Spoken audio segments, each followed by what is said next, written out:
Movie fans around the world, most of them will have heard of the box office smash hits of the 70s. Jaws, Star Wars, The Exorcist, the Bruce Lee movies from Hong Kong, and the Indian epic Sholay. These films are some of the world's most famous entertainments, but they were also innovative. Just as in previous decades, so in the 70s and onwards, the best of the mainstream films did new things. To see how, let's start here, Hong Kong. Less than a century previously, Hong Kong looked like this.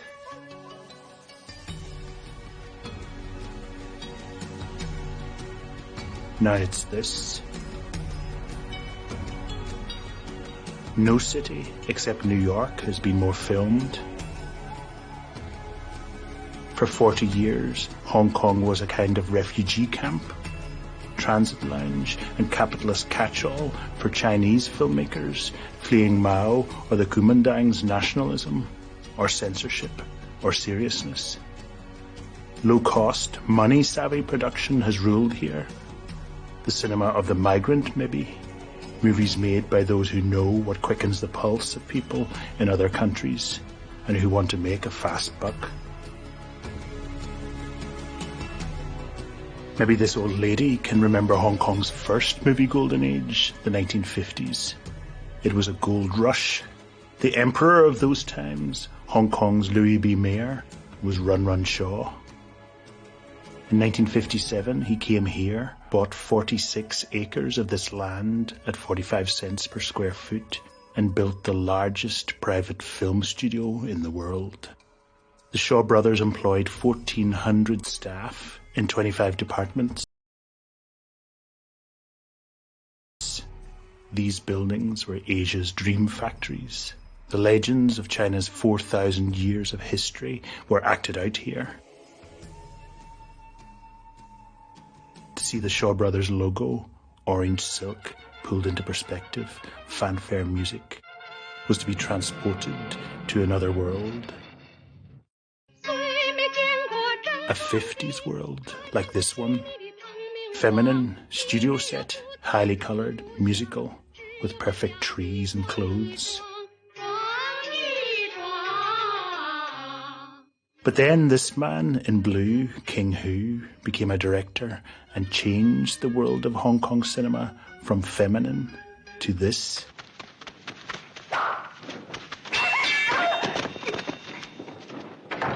Wider screen, more aggressive, faster, swishing camera and swords.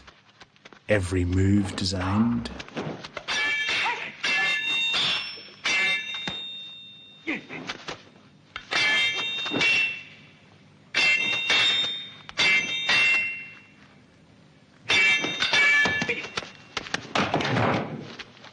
Graceful, exquisitely engineered cinema.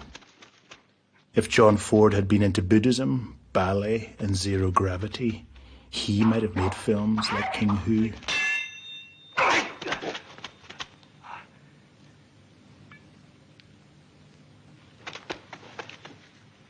Styles of fighting called Kung Fu had taken over Hong Kong cinema.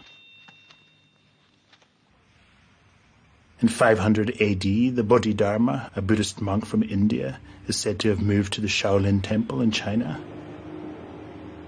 He stared at a wall for 9 years without speaking, then taught Buddhist breathing and meditation techniques to the other monks.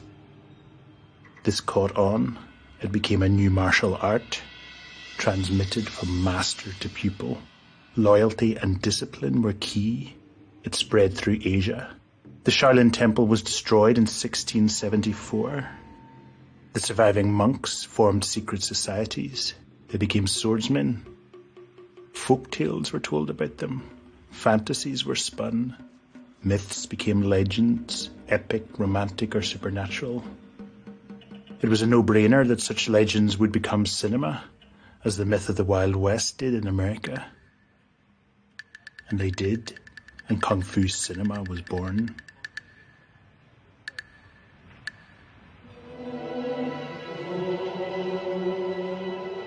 But King Hu's A Touch of Zen is no ordinary kung fu movie. It starts as an action movie of sorts, set in a village during the Ming Dynasty, but then it turns into a ghost story, and then a reverie. Sunlight cuts like a sword. It sounds like steel.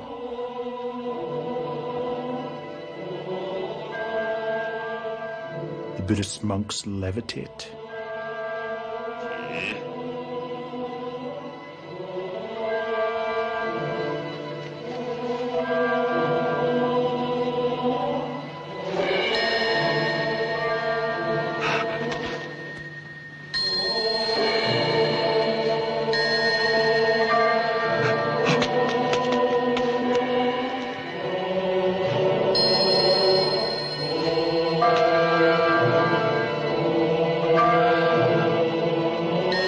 A social film turns into a transcendental one.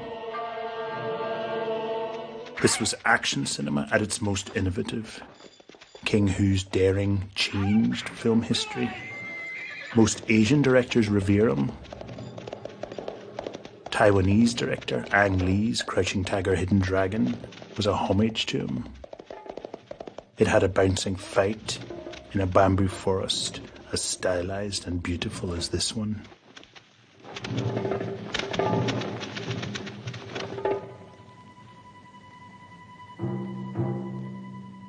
King Hu made Hong Kong cinema of the 60s somewhat more masculine, but in the 70s came this, the enraged dragon of Hong Kong cinema.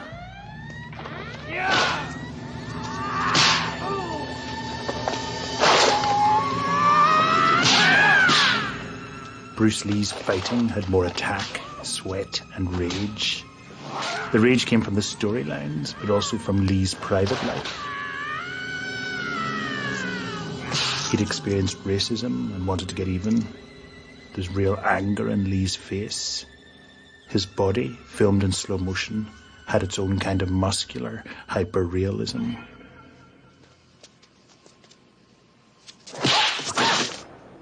Hong Kong director Stanley Kwan sees the shift to masculinity as part of a bigger trend. 咁到咗60年代，成個香港嘅經濟開始轉型啊，就好多嗰啲輕工業啊、手工業啊，提供咗大量嘅機會俾一啲女性，本來唔係由屋企走出嚟開始入工廠做嘢，佢哋開始甚至有佢哋自己嘅消費能力啊，稍稍富裕咗。佢哋有佢自己經濟能力，咁所以你睇到呢紮，譬如話小白領啊，或者女工啊，佢梗係高火一啲，即係聲色燦爛啊，即係唱歌跳舞啊，即係佢梗係希望自己係戲裏邊嗰啲歌舞片嘅女主角啊，好靚嘅愛情文藝片嘅女主角啊咁。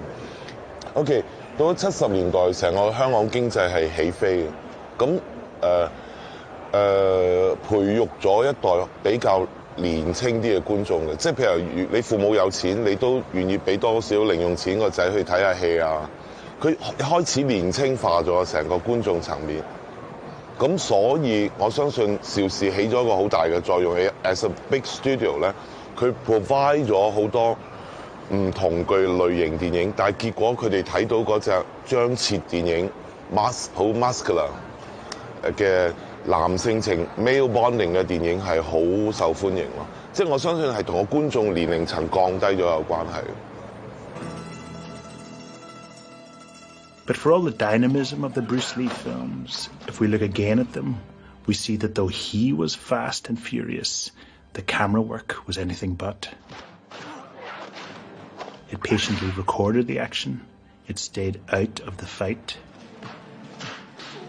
There wasn't much editing in Hong Kong movies of the 70s. The imagery was steady and wide. Then, in 1986, came this. We're in the world of the Hong Kong triads who run black market businesses. 80s clothes, sex, hedonism.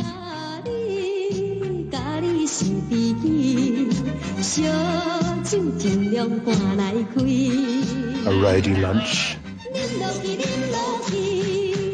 A story about male bonding, loyalty and betrayal again. What was really new, however, was the style of the movie.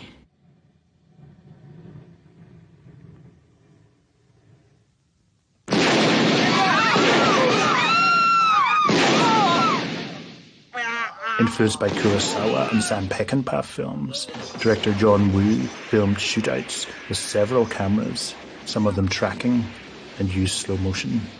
Some called it the aesthetic of the glance. Scenes were broken down into fragments.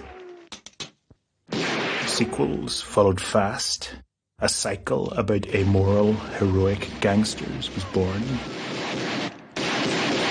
Hollywood couldn't fail to notice filmmaking this intense or box office on this scale, so Woo was soon in America, directing Jean-Claude Van Damme movies and then Mission Impossible 2.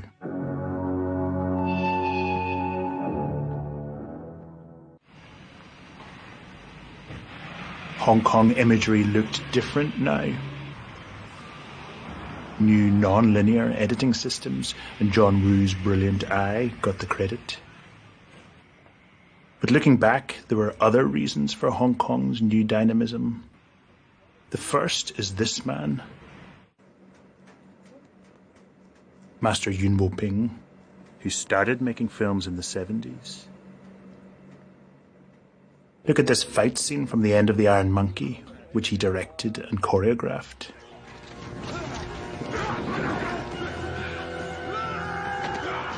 The cutting's as fast as in a John Woo movie, and the camera angles are as numerous. But what was happening in front of the camera, the fight, was equally choreographed. Where Bruce Lee's feet were firmly on the ground, Master Yuen, borrowing from King Hu and Peking opera, spun his characters into the air. 當然打嘅時候就我行邊度樹行邊度樹，佢哋已經感覺到啦，即係嗰種功夫最高嘅，即係種全憑嗰種功夫嘅感覺你樹喺邊度。當然成條樹都有火燒啦，但係佢一路打一路行條樹啊，即係喺動作上面設計，一路行一路打一路行咧就比較難度高好多啦，即係要試好多次，排好多次，練好多次咁咯。當然有時要借助下啲威亞啊嚟到幫下佢哋啦，即係落個位準啲啦。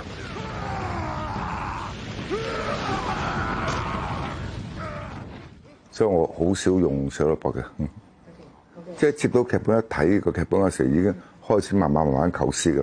當然唔係即刻構思到啦，好似佢話頭，當然即係瞓覺啊，或者食飯啊，或者甚至去廁所啊，都會一路諗下嘅，即係由劇本開始構思個時間都幾長下嘅構思時間。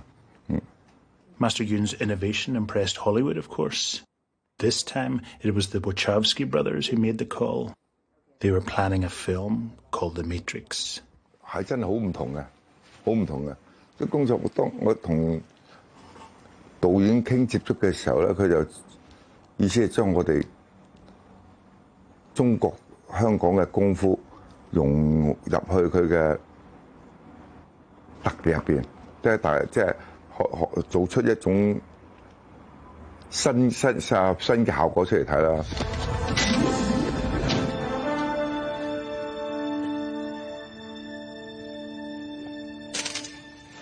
And we can see Master Yuen's influence in this scene.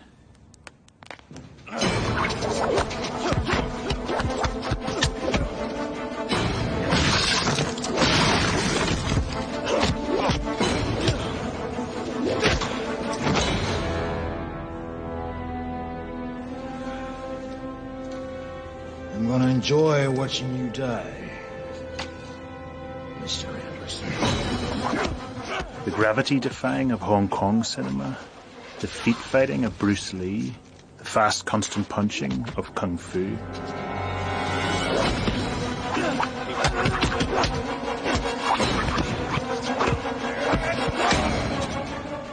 當然我覺得係好新鮮啦，應該係有咗一種新嘅感覺出嚟嘅。唔同嘅時候，唔同嘅就係設計動作上面嘅嘢啦，因為佢好多係電腦做個 demo 出嚟，做咗一個出嚟，即係個動作，叫我睇咗就係跟住佢嚟做設計，係有呢啲唔同啦，同埋跟住最辛苦就個演員唔識打，即係打拳都唔識打嗰陣時，我睇到我都頭痛，就真係，所以就要同啲演員一路吹零4個月，跟住將每場嘅動作設計好晒，俾啲演員練好晒啊！跟住根據比較特技嘅動作，我哋設計好晒俾佢練，就咪威亞各方面嘅用借助威亞嘅力量啊嚟練啊，咁樣最唔同係呢啲咯。即係導演話俾佢聽，我想點個人物性格點樣，我就根據人物性格啲設計。我嘅電影就唔同，我就佢冚唪唥有已經 set 好晒啲嘢㗎啦有士多波出晒嚟啊！即係跟住士多波嚟到啊，嚟去做啊！即係雖然我睇士多波，但係我覺得有啲唔好咧，我都會同佢改咗，佢改到最好睇為止啦。就係香港電影自由度大啲啦，同埋個創作性比較強啲。John Woo and Master Yuen were key innovators in Hong Kong cinema after the 70s. But this man is more central to the story than either of them. Chow Hak is a Steven Spielberg of Hong Kong. He produced both A Better Tomorrow and Iron Monkey and controlled the editing of both, and has directed 44 films himself. Look at this scene from Chow Hak's Once Upon a Time in China. This character is a legendary kung fu master. Europeans and Americans are invading China. The story needs the guy to clock that the enemy's advancing by sea, and also meet the westernized woman who will intrigue him for much of the movie. It could have been staged simply, but Chow Hak puts the guy on a roof, mending it. He sees the woman because he slipped down the thatch. His first glimpse of her is a dramatic high angle. Chow films him from her low-angle point of view. No ordinary first encounter. But then the director sets a slapstick rabbit running. 2 buckets of glue or paint begin to tumble. The guy tumbles too, but in John Woo or Sam Peckinpah slow motion and spinning just for the sake of it. And he hits the ground in slow-mo too.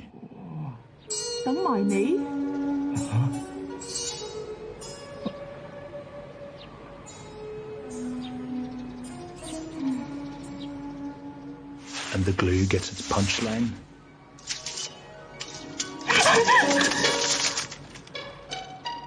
And then another. There was no rational reason for staging such a small scene as if it was a gunfight. With more than 25 shots, 5 would have been enough. And look at this scene from Dragon Inn. Maggie Chung is the owner of an inn in the desert. She's unsettled by Bridget Lin. And they fight. What a fight. It's like there's a whirlwind in the room. Dance and erotics, grace and, of course, spinning.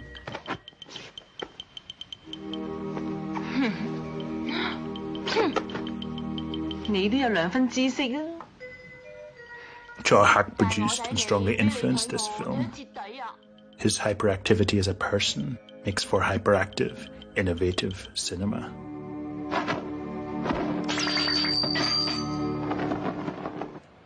Chow Hak made Hong Kong cinema of the 90s spin. Many of his smash hit movies led to their own spin-offs. Dragon Inn itself was a remake of a King Hu movie. Everything went in circles.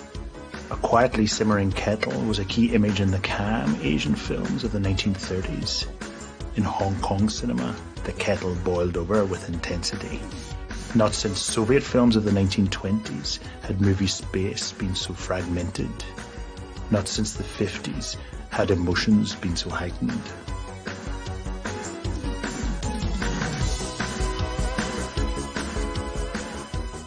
And what about the Shaw Brothers, where mainstream Hong Kong cinema got going? This is their vast new studio in the hills above Hong Kong.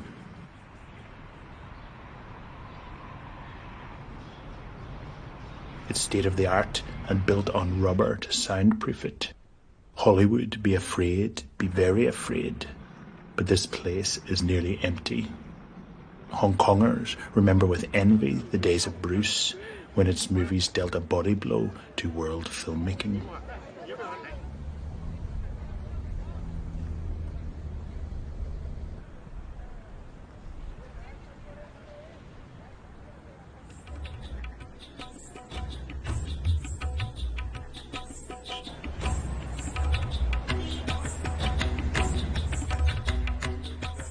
Where Hong Kong seemed to turn masculine and frenzied in the 70s, mainstream Indian cinema, what in the West is called Bollywood, grew in scale, but also in inventiveness.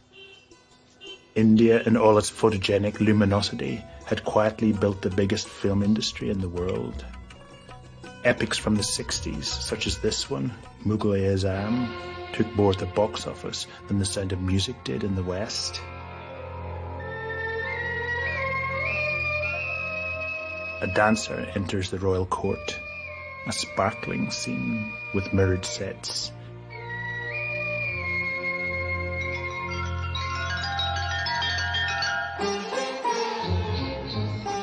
The Crown Prince who'll marry her.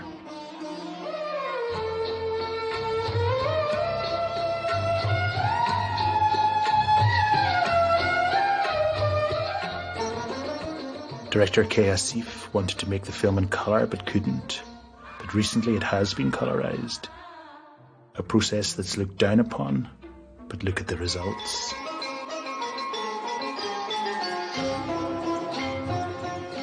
Pink and pistachio.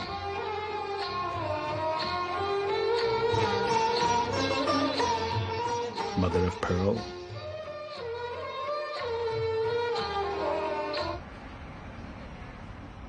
By the 70s, the Bollywood bubble got bigger and shinier. In 1971 alone, India made 433 films, at least as many as were made in America in the same year.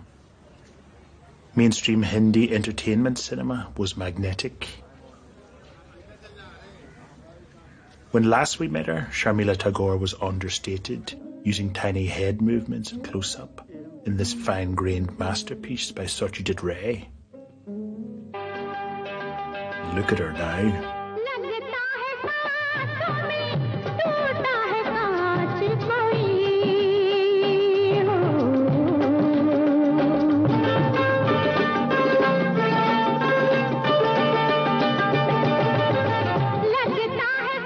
Tagore's the Queen of Bollywood.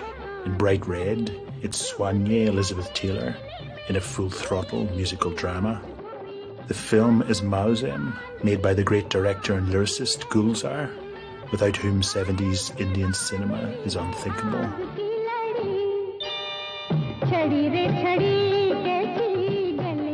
Tagore's character is in love with this doctor, played by the legendary Sanjeev Kumar. Tagore's modern look, hair and eyeliner influenced a generation of Indian women.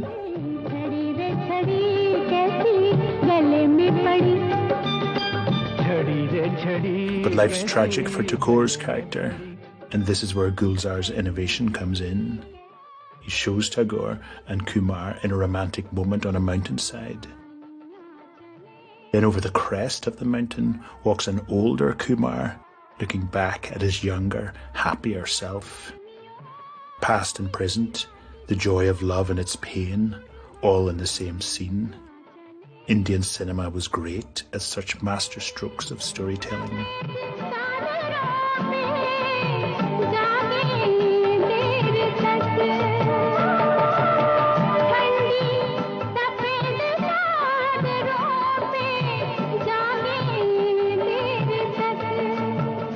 Our films in Bombay were different, like songs, for instance. There was a lot of usage of songs and which was part of the narrative, so to speak.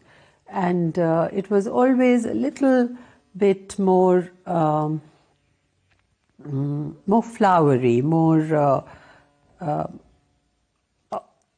not quite reality, but slightly more made-up reality, so to speak. So it was quite different, and more glamour, more dressing up, more accent on beauty, more accent on youth, and very general. There was a lot of generalization, not pinpointing where you come from or which time we are talking about. Like every time I worked in a Hindi cinema, and if I took a little longer, to say something or gave a little extra pause, I was very teasingly told that, this is not a race cinema. You have to speed up and speak up a little bit. And of course, in Bengali, it would be exactly the opposite. And I would be told, now, this is not Bollywood. You have to, of course, Bollywood, it wasn't called Bollywood then, Hindi cinema, and you have to pause before you react. So yes, there was, both the forms were very different. If Tagore was the queen of Bollywood, there's no doubt who was the king, Amitabh Bachchan. Not since the days of silent cinema and Charlie Chaplin had world movies gilded one human being with such fame. I love the cinema. That's the only job I know. I've been in films for 40 years now.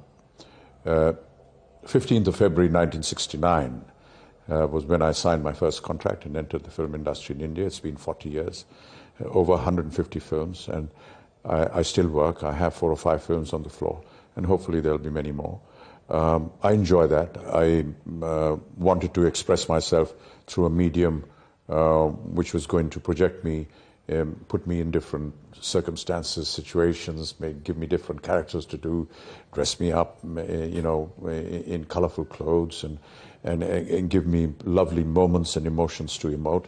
I was interested in acting, and I found the medium attractive enough for me to join it, to be able for me to exercise these wonderful desires of mine.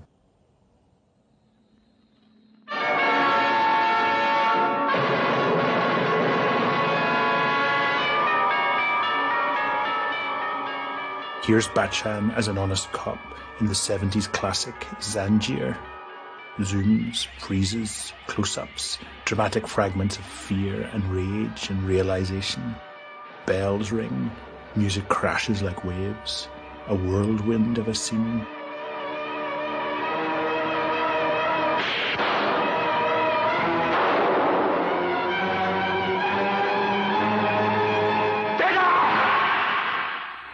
I do feel that in the late 60s and early 70s, there was a desire to communicate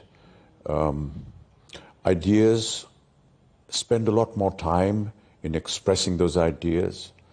The written word had a great amount of importance, whether it was the lyrics in our songs, whether it was the dialogues of our films. In the 60s and the 70s, there was the beginning of a kind of turmoil within the youth in the country.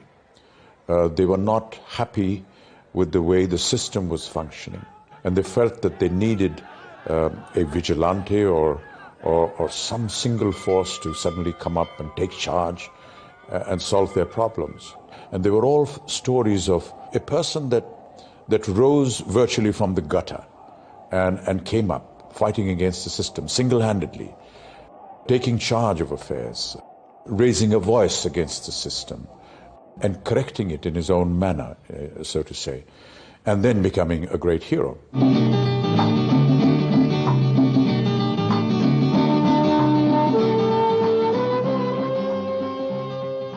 And Bachchan plays the hero in this movie, Sholay, the innovative colossus of 70s cinema. Widescreen titles like an epic, landscape like a western, music like an adventure film. Sholay was all these things. The greatest Bollywood film of its time and one of the most influential movies in the story of film. It was co-written by this man, Javad Akhtar, the great Urdu poet and screenwriter, who tried to capture the spirit of the times in his screenplay. As a matter of fact, 70s was, in a way, a traumatic time. the whole psyche after the partition, after the independence, was changing for the first time. In 47, India got independence. We got democracy, an impeccable constitution, secularism, freedom of expression, and so on and so forth. And we started believing that, the prosperity is on the next page of the calendar, and all the solutions are around the corner. But by the time we reached 70s, we realized that it is not so. And that was the time when idealism was shattering. When idealism shatters, art gets into trouble. Art gets into a kind of a trauma, and you see that trauma in poetry, in short stories, in novels, in theatre, and that reflected in mainstream commercial cinema also. And you saw an angry young man emerging. This man was a vigilante. This man was a believer that I have to look after myself. And this kind of belief is developed in moments when an average person feels that perhaps the institutions are not going to help me. Sholay captured the spirit of its time so much that it was a huge box office success and played in this cinema for 7 years. You must have seen children playing with a string and a pebble. They tie a string in a pebble and they start swinging over their head. And slowly they'll keep leaving the string and it makes bigger and bigger circle. Now, this pebble is the revolt from the tradition. It wants to move away. But the pebble is the string is the tradition, the continuity. It is holding it. But if you break the string, the pebble will fall. If you remove the pebble, the string cannot go that far. This tension of tradition and revolt against the tradition are in a way contradictory, but as a matter of fact, it is a synthesis. You will always find the synthesis of tradition and revolt from the tradition together in any good art. Sholay has become some kind of a watershed, some kind of a milestone in Indian cinema. But let me tell you, I try to remember, think of a film in the world that has so many unforgettable characters. Well, there are, like in Godfather, you remember many characters. You remember in Star Wars, you remember certain characters of Gone with the Wind. But not to the extent of Sholay. Sholay was released in 1975. It is 34 years. And the bit players, the bit characters who appeared in one scene, those characters are caricatured or used in advertisements after 34 years. Sholay can boast of at least 10 unforgettable characters. In a way, Sholay is Bollywood because, as Bachchan says, I used to ask my father, who is no longer alive now, but a great poet and a literature in his own right, what is it about Indian cinema that makes it so interesting and so exciting? And he said, the most exciting thing about Indian cinema is that you get poetic justice in 3 hours. You don't get poetic justice in a lifetime sometimes. And that is the most attractive portion. The Indian cinema gives poetic justice in 3 hours.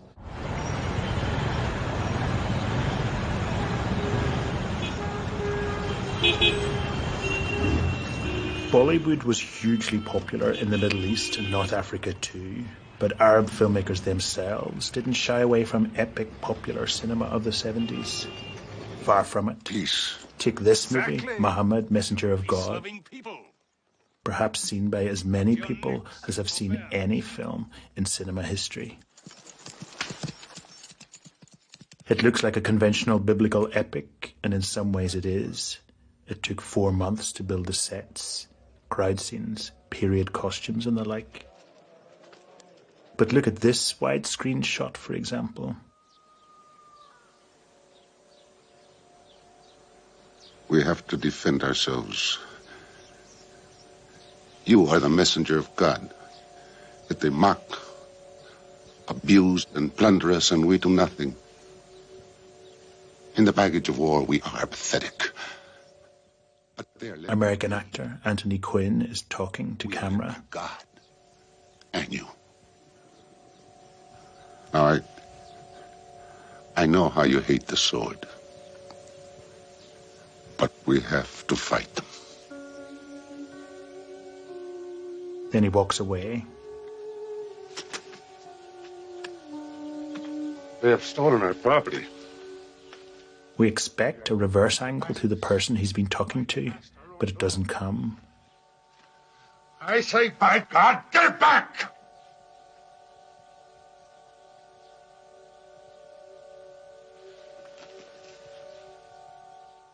Instead, the camera raises up and walks towards him.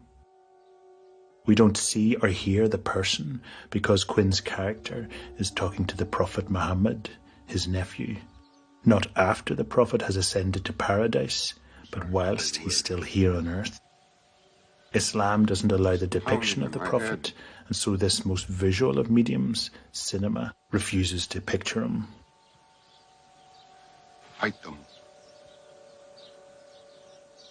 Filmmaker Mustafa Akkad even leaves gaps in the soundtrack where Muhammad's voice would be. Akkad shot the film in Arabic too, with Abdullah Gaith playing the uncle. Akkad could have simply dubbed the film into Arabic for the vast Arab audience, but he didn't. He felt that Western and Arab acting styles are so different that he should make two versions. يا رسول الله أنا أعرف أنك تدعو إلى السلام ولكن لو تركناهم نفقد كرامتنا بعد أرضنا يا رسول الله. Here, director Akkad walks from the English language editing suite to the Arab one. The documentary footage shows that he was a calm, hard worker in the 70s, juggling tasks. Akkad went on to produce the famous Halloween horror films. He and his daughter were killed by an Al-Qaeda suicide bomb in a hotel in Jordan in 2005.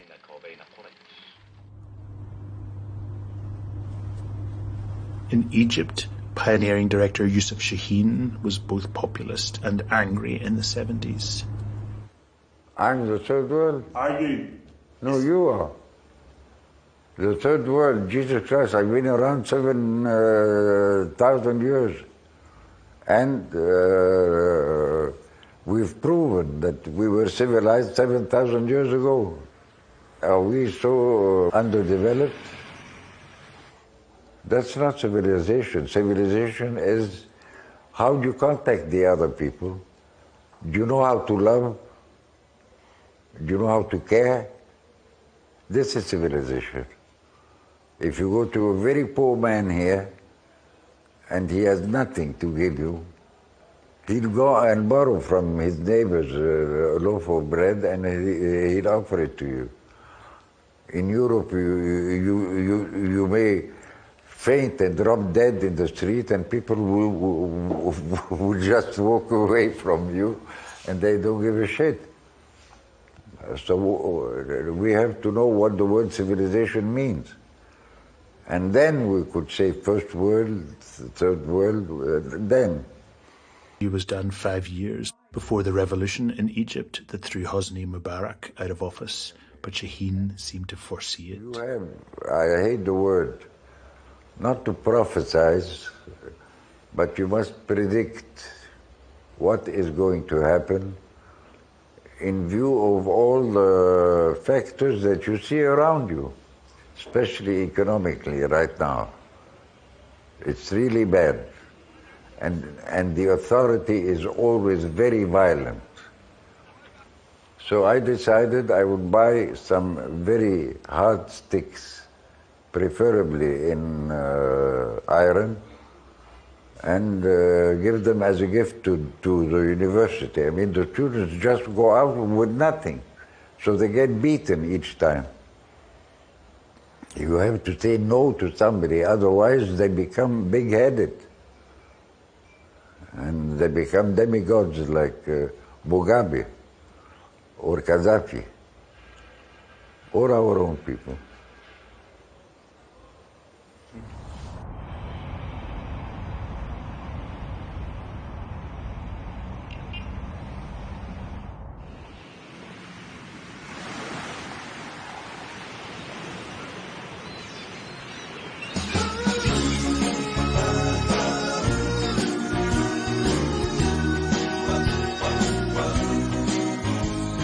Hong Kong, Indian and Arab movies wowed cinema audiences in the 70s and since, but something happened in American cinema which changed everything. A movie about a shark took $260 million at the US box office.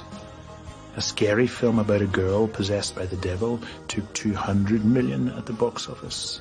A sci-fi movie about the good force and the evil Darth Vader demolished all records by taking nearly $500 million. Cinema was on a roller coaster. There'd never been figures like this before. The Exorcist, Jaws and Star Wars changed American and then world cinema. Producers started to make films about things that people fantasized about seeing. The devil, a monster shark, spaceships, dinosaurs, the sinking of the Titanic. Like very early cinema, the promise of thrill, of sensation, lured people back to the cinema. This came to be known in Hollywood as want to see, what the culture wants to see. New movie theatres called multiplexes were built. Era of the blockbuster had begun.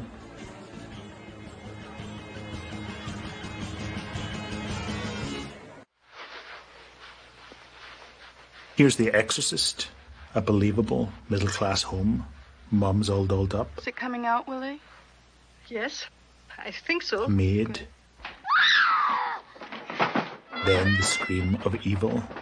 A handheld, wide-angle shot captures the rush of fear. And then this. Director William Friedkin's innovation was to slap horror cinema in the face with realism. The Exorcist tells the story of a teenage girl possessed by the devil. The devil's voice was throaty, cigarette-y, phlegmy. Friedkin hired the brilliant actress Mercedes McCambridge to do it. And I'm the devil. Now kindly undo these straps. I had a feeling that if I could become an entity, not a voice, that drives me crazy when people say you were the voice in The Exorcist. No. I tried very hard to create a character, a demon, Lucifer. It was a part of the film. To increase the realism of the sound, McCambridge swallowed raw eggs, smoked cigarettes, and got drunk to make her bronchial voice gurgle and emotional. Strange. They tore a sheet up, and they restrained me, my hands, my knees, my feet, my neck. Look what happens to your voice.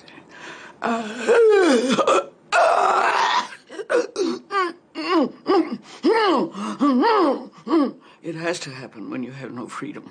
The only way I can do it now is by clutching my hands behind me. Son of a bitch! One of the most innovative vocal performances in movie history. But Friedkin pushed other actors hard too. He slapped this one, who's playing a good priest, on the face, then immediately filmed his trembling response.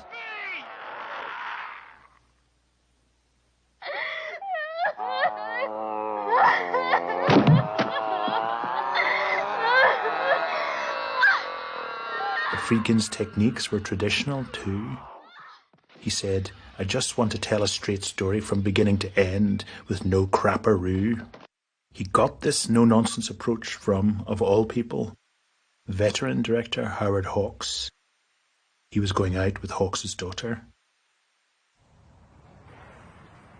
People queued around the block to see the film, to test their stamina as they would on a roller coaster. Tremendous film. just turned my mind. Well, it was pretty disgusting. Well, it would take my wife to go and see it anyway. But I just found it really horrible. It just had to come out. I couldn't take any more. The reaction in America, from all reports, has been hysterical. Audiences are reported to have been fainting, to have been vomiting themselves, screaming, in the tradition, really, of those great horror films where you get your money back if you don't last the course. An American documentary was made about this audience reaction to The Exorcist. It wasn't glossy like entertainment TV. It was rough and handheld, like The Exorcist itself, and caught the panic of people actually fainting.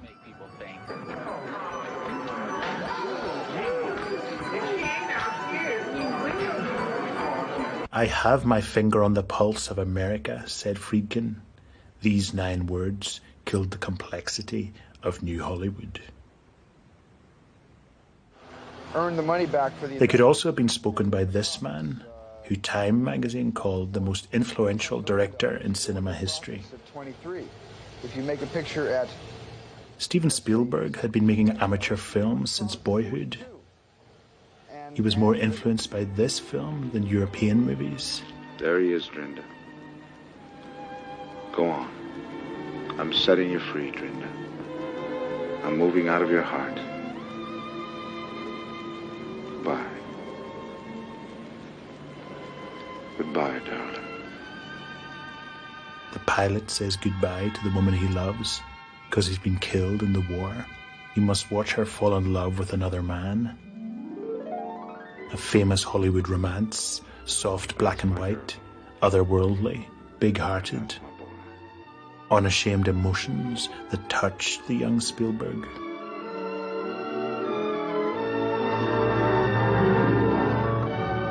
I was truly a child of the establishment, he said later.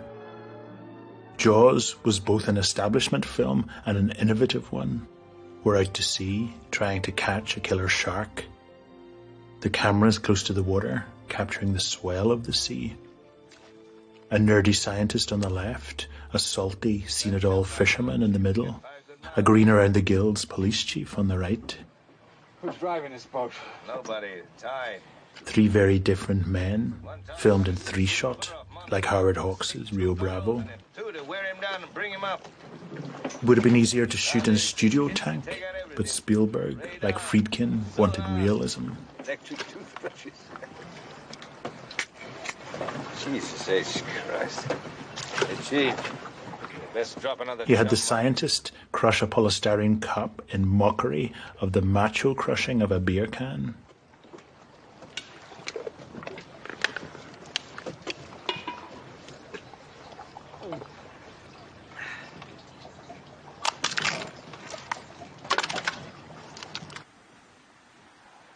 In interviews, Spielberg speaks as vividly as Alfred Hitchcock about the point of view of his shots in Jaws and their unity. He captures the sense that a visual idea comes to mind, then you work on it, making it better, using color and lenses. The death of the Kintner boy and all the paranoia and the tension and the suspense leading up to the actual attack when he's out on the raft, I, in my mind, wanted to do in one shot. And in trying to figure out, in a perfect world, how could I have done that in one sustained shot? I came up with the idea to have bathers with different colored bathing suits walking in front of the camera that would wipe off Roy Scheider, and the same color in the reverse, moving in certainly the other direction, would wipe on what he's looking at, which, even though it wouldn't be one shot, would give more of a seamless feeling and much more of a clear point of view that you knew who was looking at who, that all this must be from the police chief's point of view. The scene's about him. It's about his reaction. It's not about the Kintner boy being killed. It's about the chief of police, his fear of the water, his chief responsibility to protect the public, his fear that there is a shark out there, and he knows it's out there, and these people are going swimming anyway.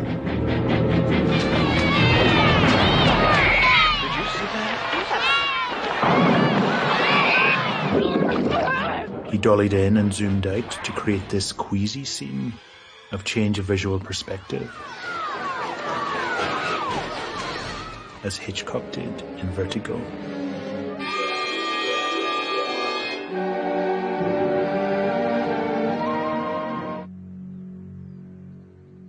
And this scene in Spielberg's Close Encounters of the Third Kind shows his filmic signature. The awe and revelation scene. Wide shot, then the camera dollies to people looking at something through a screen. We want to see what they see, but Spielberg doesn't cut to it. Instead, the scene builds, they get out, we track and rise.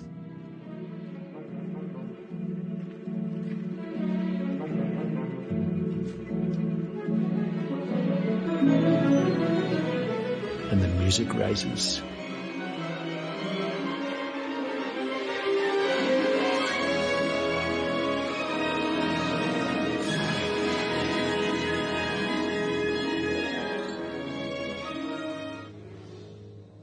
And here's the one in Jurassic Park. Looking again, removing glasses to see better.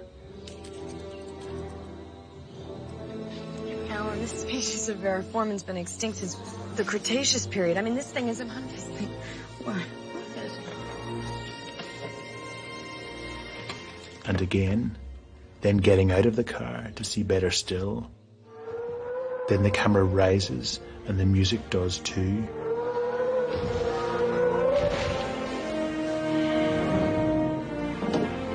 Masterclasses in point of view, in the desire to see.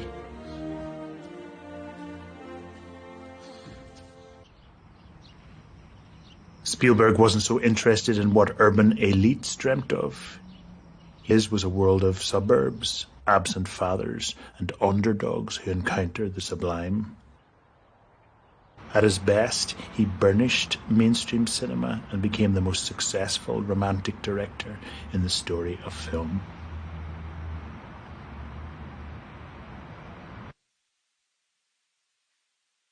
Less than 30 months after Jaws, Star Wars almost doubled its box office takings.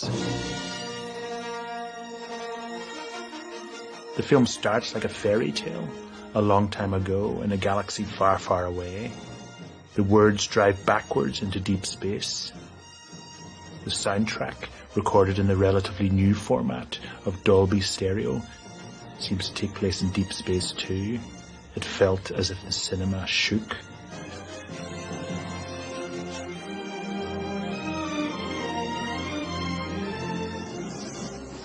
And then models of spaceships glided past such wide-angle lenses that they plunged into perspective too and looked enormous.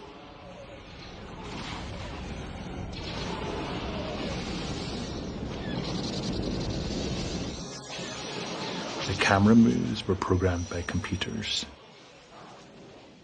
Then the film introduces us to Luke, who will become a knight and save the universe. We're in the realm of myth, and the film's design conjures the myth. Interiors look like caves or kitchens or spaceships. There's talk of a mystical force. Luke dresses like a samurai. We meet two robots, little and large, a metallic odd couple. And we see, optically projected, a message from a princess asking for help.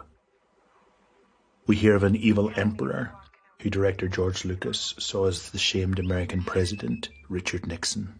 He says it's nothing, sir. Merely a malfunction. Old data. This is the most absurd plot we've yet heard in the story of film, and yet the movie charms, in part because it draws richly from film history. The robotic comic duo was based on two funny characters in Akira Kurosawa's The Hidden Fortress, as were Star Wars soft-edge screen wipes. And the spears in Kurosawa's film became lightsabers in Lucas's. The evil characters were filmed in a way that was reminiscent of German director Leni Riefenstahl's The Triumph of the Will. In the climax of Star Wars, Luke's attacking the Death Star. Lucas has the camera plunge forward like a phantom ride from silent cinema. Fast cutting, the music crashes like waves. Luke uses a computer to find his target. But then Luke hears the voice of his guru, Ben Kenobi. He tells Luke to use his intuition. Use the Force, Luke. Let go, Luke. The force is strong with this one. Luke, trust me. So Luke puts away the computer, the very thing that Star Wars helped to bring to cinema. In this moment, the knight, the hero, learns to feel rather than think, which in a way is what happened to American cinema in general in the 70s.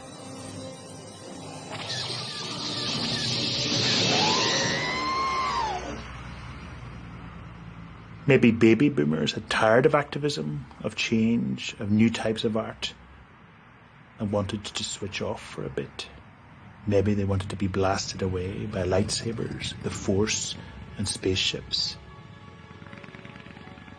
Bruce Lee fans, Indian movie lovers, and Arab audiences in the 70s and since fell in love with the cinema of sensation rather than contemplation too. At the end of the decade, Americans voted for an actor called Ronald Reagan to be the President of the United States. But Chinese people in the 80s protested in Tiananmen Square. What followed was exciting. Movie makers got their banners out. The 80s were the movie years of protest.